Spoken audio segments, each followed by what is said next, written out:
তো বন্ধুরা, তোমরা সবাই কেমন আছো?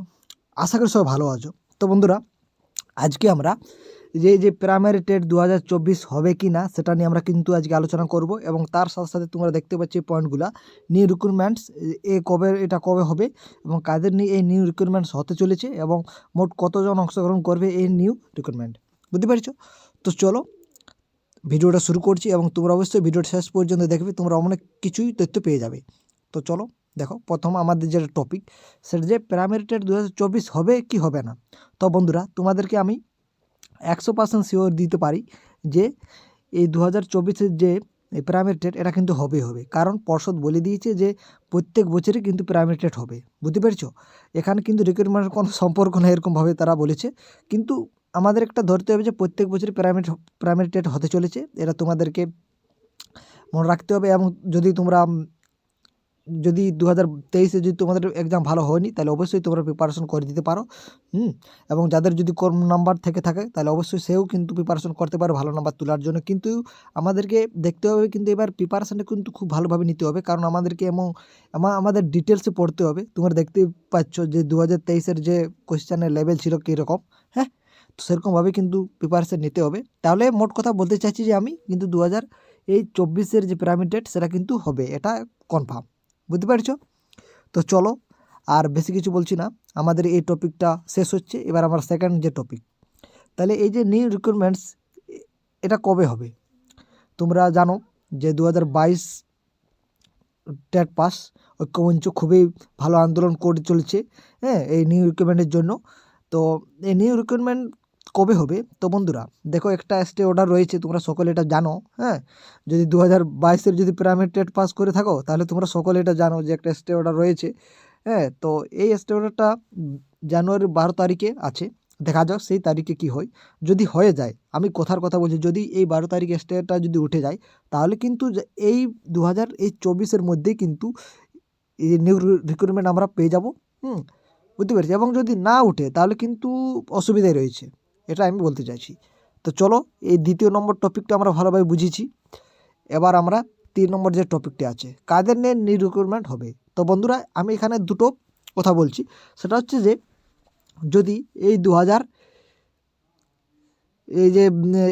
2022-এর যে রিক্রুটমেন্টে সেখানে যে স্টে অর্ডার রয়েছে, সেটা যদি 12 তারিখে উঠে যায়, তাহলে কিন্তু নিউ রিক্রুটমেন্টে এই 2022 যে প্রাইমারি টেট পাস করে রয়েছে তারা, এবং 2017-14 যারা বাদ থাকবে তাদেরকে নিয়েই কিন্তু নিউ রিক্রুটমেন্ট হবে।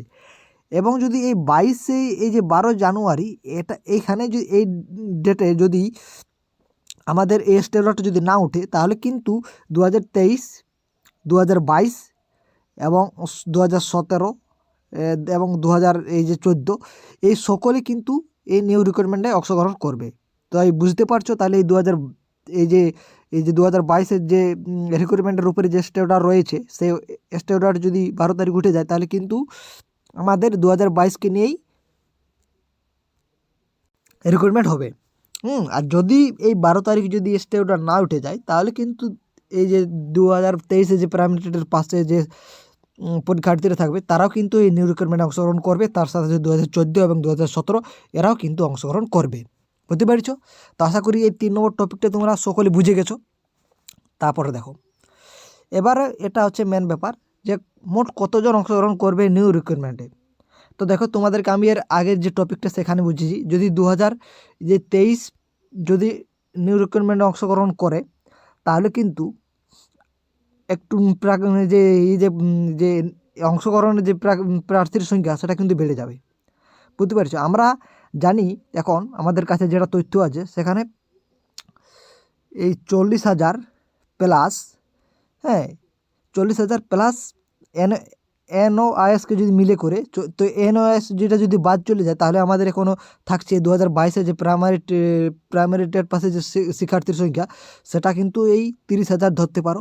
30,000, আর এখানে আমরা ধরে নিচ্ছি 10,000 2023-এ পরীক্ষার্থী পাস করবে প্রাইমারি টেট, তাহলে অর্থাৎ 40,000, এবং 2017 এবং 2014 যে পরীক্ষার্থীগুলো আছে তাদেরকেও আমরা 5 ধরে নিচ্ছি, অর্থাৎ 45,000 মিলে করে আমাদের কিন্তু নিউ রিক্রুটমেন্টে অংশগ্রহণ করবে। যদি 2023-কে আমরা যদি ধরি, যদি 23-কে যদি না ধরি, তাহলে আমাদের নতুন রিক্রুটমেন্টে অংশগ্রহণ করবে এই 26,000 মতন, অর্থাৎ এনআইএস এটা যদি বাদ চলে যায় তাহলে 26,000 মতন পরীক্ষার্থী কিন্তু এই নিউ রিক্রুটমেন্টে অংশগ্রহণ করবে। তো বন্ধুরা, তোমাদের যদি এই তথ্যগুলো ইনফরমেটিভ লেগে থাকে তাহলে অবশ্যই আমাদের চ্যানেলটির সঙ্গে থাকবে। আমরা কিন্তু প্যারামেট্রিকের প্রিপারেশনও করাই, তার সাথে সাথে আমরা কিন্তু এরকম ধরনের ইনফরমেশন দিয়ে থাকি। তো অবশ্যই তোমরা আমাদের চ্যানেলটির সঙ্গে থাকবে এবং যদি ভিডিওটা ভালো লাগে থাকে লাইক কমেন্ট করে শেয়ার করবে তোমাদের বন্ধুবান্ধবের সাথে। এবং তোমরা যদি চাও যে কাট অফের একটা ভিডিও হোক তো অবশ্যই তোমরা কমেন্ট করতে পারো, আমরা কিন্তু সেই কাট অফের উপরে ভিডিও বানাবো। তো বন্ধুরা, ভিডিওটা শেষ পর্যন্ত দেখার জন্য অসংখ্য ধন্যবাদ।